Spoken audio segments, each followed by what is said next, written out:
तो हाँ जी, नमस्कार। फिर एक बार मैं निकिता आप सभी के सामने हाजिर हूँ दोस्तों, अपने करंट अफेयर्स के एक नए मुद्दे को लेके। आशा करती हूँ आपने मेरे पिछले वीडियो को जरूर लाइक और शेयर और चैनल को सब्सक्राइब जरूर किया होगा, तभी तो आप नया वीडियो देख पाएंगे, राइट। चलो आज स्टार्ट करते हैं हम नया सेशन। आज जैसे कि पीछे आपको थंबनेल में विजिबल हो रहा है श्रीलंका, और क्यों है ये श्रीलंका चर्चा में, आज हम बात करने वाले हैं इसकी। तो दोस्तों आपको पता होगा कि श्रीलंका में हाल ही में, और हाल ही की बात करें तो पिछले 7 महीनों की भी बात करें तो पिछले 7 महीनों में भी राष्ट्रपति भवन पर वहां की जो जनता है, आम जनता है, उन्होंने धावा बोल दिया था। और इसी को देखते हुए वहां की जो गोटाबाया सरकार थी, जो राष्ट्रपति थे, उन्होंने 13 जुलाई को इस्तीफा देने का भी ठान लिया था। तो ये स्थिति यहाँ तक पहुंची कैसे, इतनी ज्यादा भारी संख्या में ये अवरोध कैसे होने लगा, विरोध कैसे होने लगा इस चीज का। तो इसीलिए हम जानेंगे आज श्रीलंका का इतिहास। पहले मुद्दे की बात करें तो वहां पे हो रहा है दोस्तों मुद्रास्फीति। क्या बढ़ रही है? मुद्रास्फीति, यानी महंगाई बढ़ रही है। अब महंगाई बढ़ने का रीजन क्या है कि सप्लाई हो रही है कम और डिमांड हो रही है ज्यादा।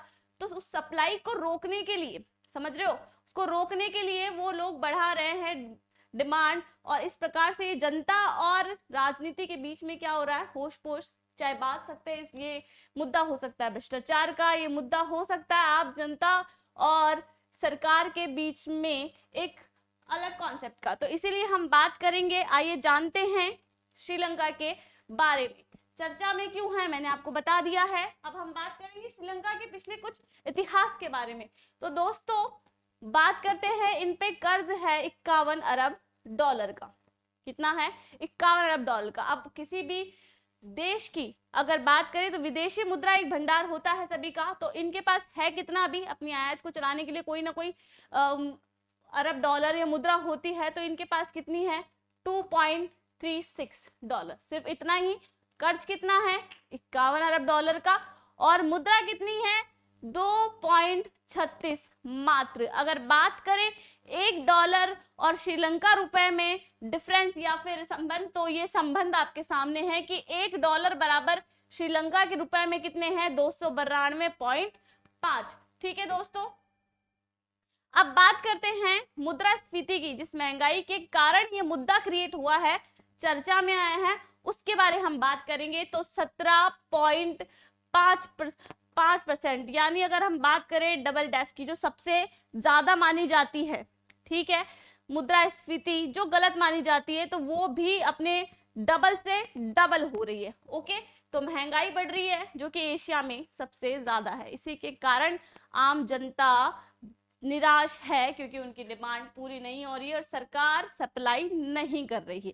चलो आगे बढ़ते हैं। इसके बाद इतिहास पे, जैसे मैंने बोला आपको, तो 1948 में ब्रिटेन से आजाद हुआ कौन? श्रीलंका। और उसके बाद में जैसे ही आजाद हुआ, तो कोई भी देश अगर आजाद होगा, फॉर एग्जांपल भारत आजाद हुआ 1947 में, तो किस प्रकार अग्रसर हुआ?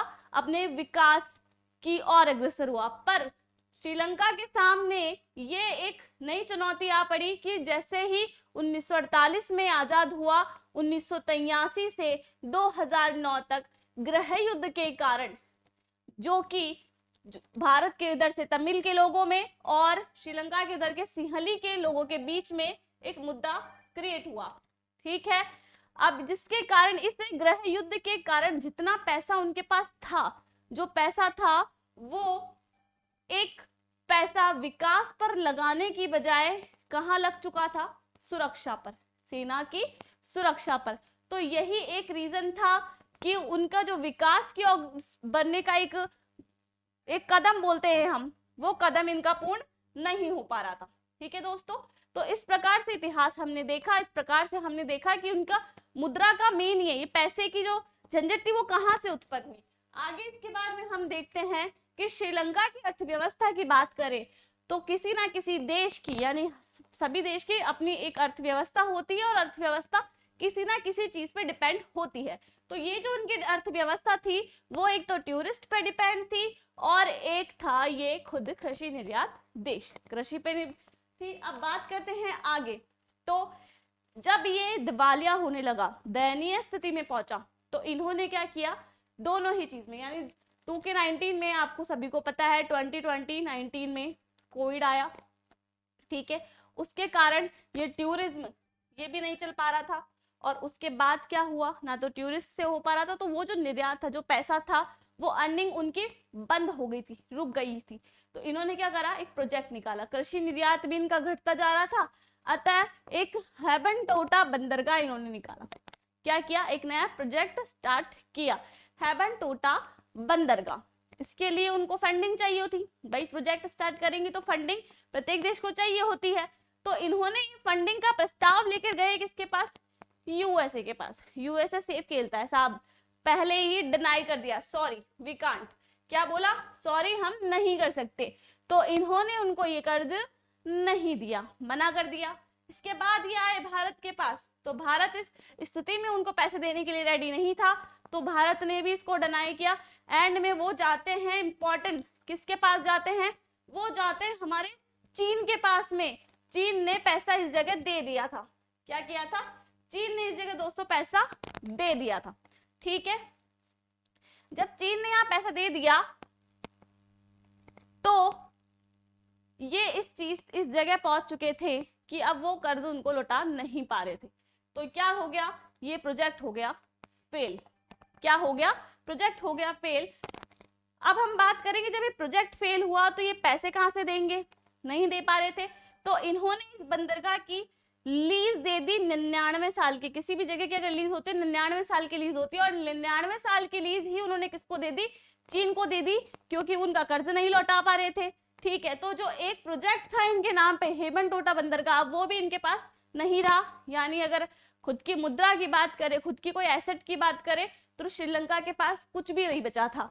तो इसके बाद हम देखते हैं आगे, ये कहाँ गए, लोन लेने आईएमएफ के पास में। 2009 में ये गए, $2.6 बिलियन का इन्होंने लोन लिया, नहीं चुका पाए। 2016 में आईएमएफ से 1.5 बिलियन का लोन लिया, यहाँ पे भी दयनीय हो गई।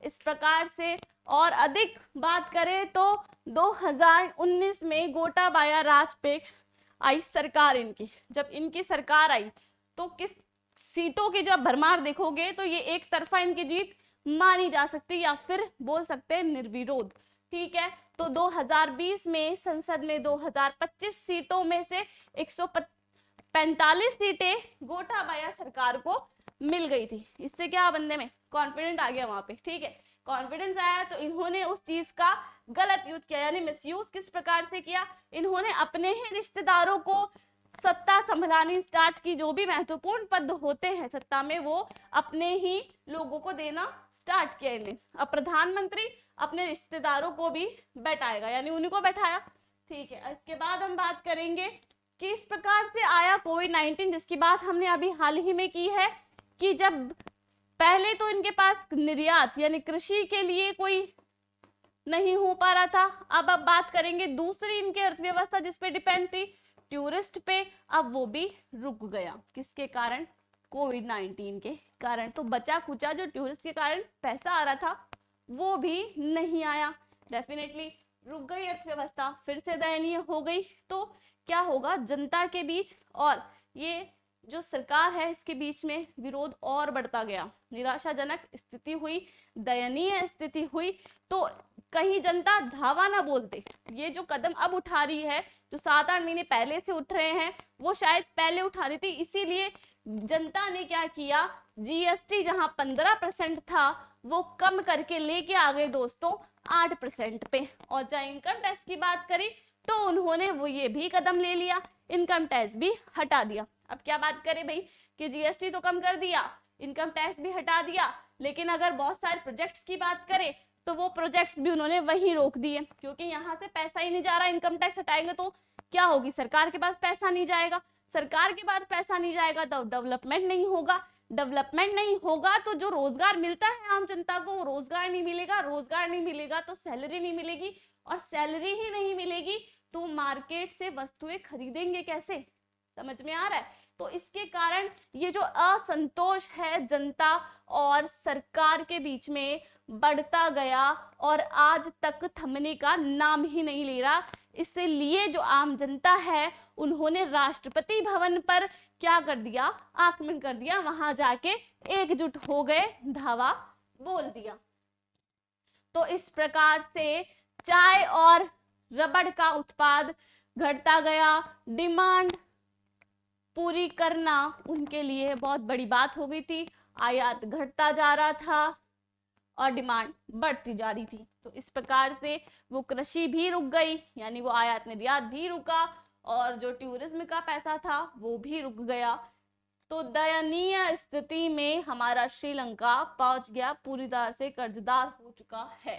ठीक है, तो इस प्रकार से 2021 में खाद का आयात बंद, जैविक खेती करो, ये भी चीज निकल गई भाई। जब क्या बोलते हैं आयात, खाद का आयात ही नहीं होगा तो क्या होगा, जैविक खेती करनी पड़ेगी।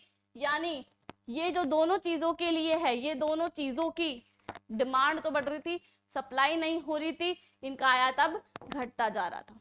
ठीक है, चलो इसी के बाद हम बात करेंगे कि बढ़ती कीमत के कारण आर्थिक आपातकालीन घोषित।